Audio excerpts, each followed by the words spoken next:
Oh, there we go. Math people over here arguing about whether we should use pi or tau, and engineering students over here like pi equals 3.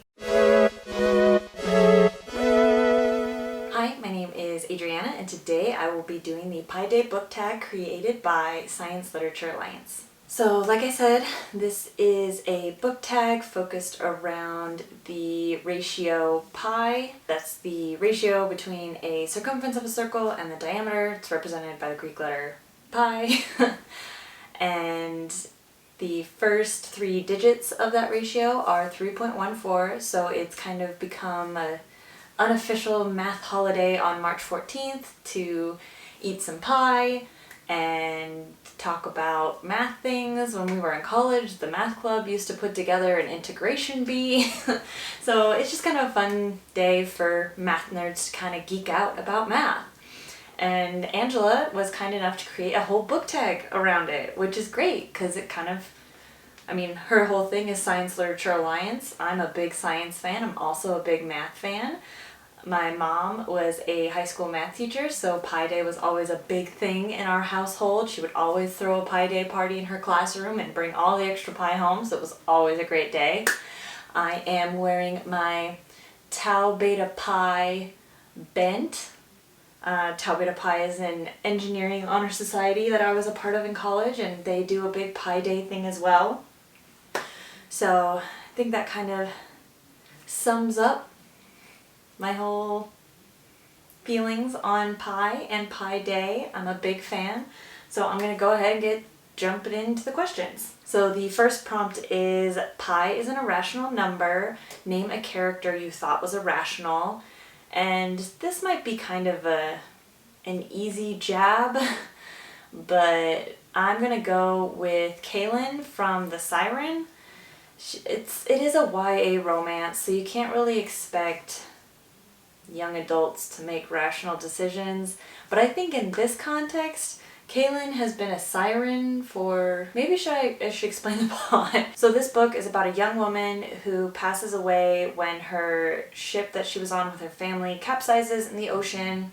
The ocean decides to save her and make her a siren, and as a siren, she serves the ocean for I think a period of 75 years or something like that, luring people into the ocean to feed the ocean, and then after her 75 years she gets to be kind of returned into the human world. So it's basically her paying the ocean back for saving her this way.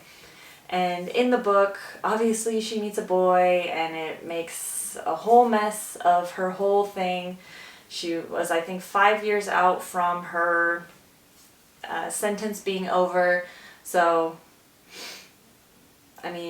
technically I think she's like 15 years old, but at the same time she's been a siren for an extra 7 years on top of that. You would think there would have been some maturity, you'd think there would have been some growth there, but she still lets her entire world be destroyed by a boy. So again, I find that to be a little irrational, but it was a young adult novel, so I guess I gotta give it a pass, but that's what I got. The next prompt is, pi comes from the words perimitro, which means perimeter, and to name a book that has to do with borders between countries or worlds. For that, I'm going to go with one of my more recent reads, Dark Matter by Blake Crouch.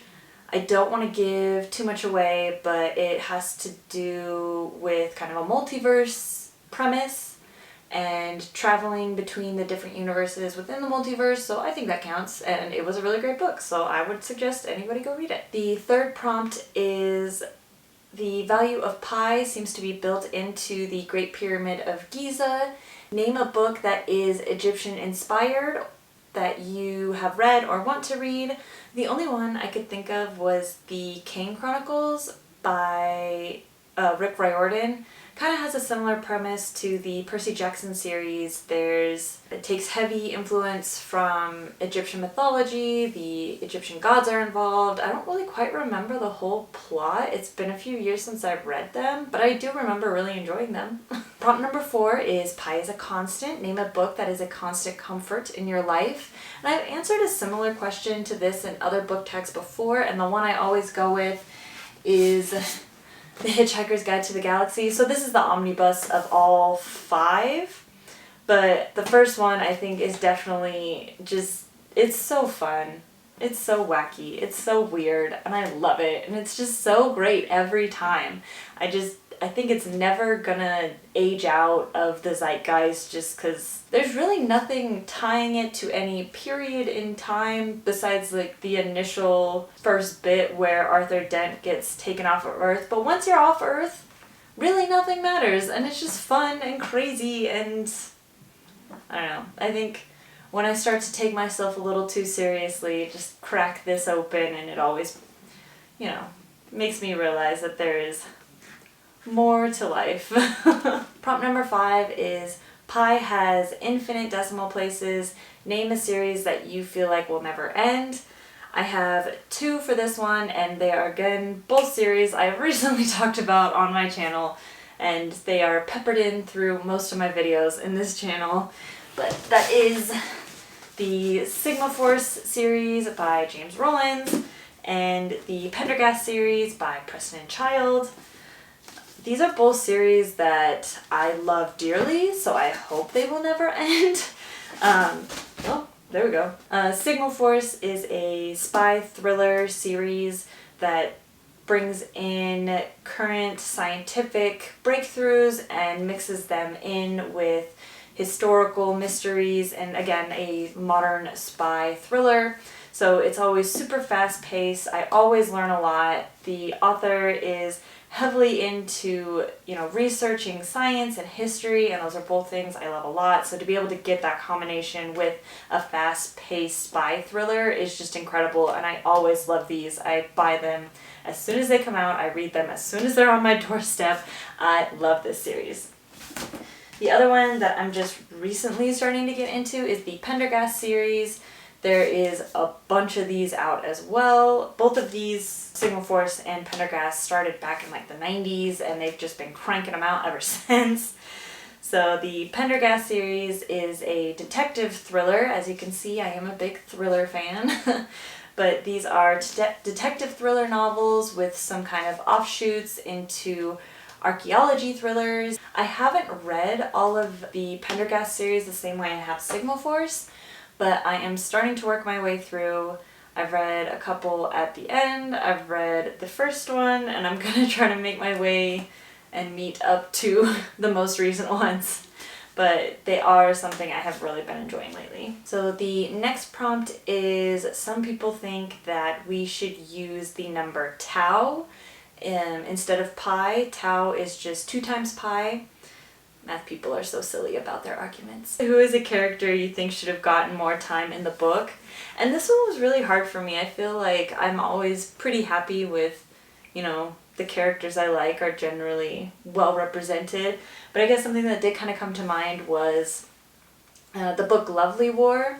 The framing device for the book takes place during World War II era in New York, and it is about the trial of the gods, the trial of the Greek gods, the common myth about Hephaestus putting Aphrodite and Ares on trial for their love affairs. So that's the kind of framing device of the book, and then the actual story of the book is a World War I era love story. And I loved that book, don't get me wrong, I loved everything about it, and it is already a really long book, so I can understand why that kind of framing device was, I guess in my opinion, underutilized. I feel like they could have peppered in more of that framing device into the book throughout it. I feel like every time I jump back into the World War II era framing device, it always felt a little jarring because we didn't get to see it very often. So I feel like that's where I could have wanted a little bit more, but again, it was almost a 500-page romance book, which I guess I don't read a huge amount of romance, but most of the romance I read is like less than 400 pages. They're not very long. Like, they're usually around the 300-page mark, so I can see why it was set up the way it was, and I'm certainly not an author, so I'm not going to tell people what to do.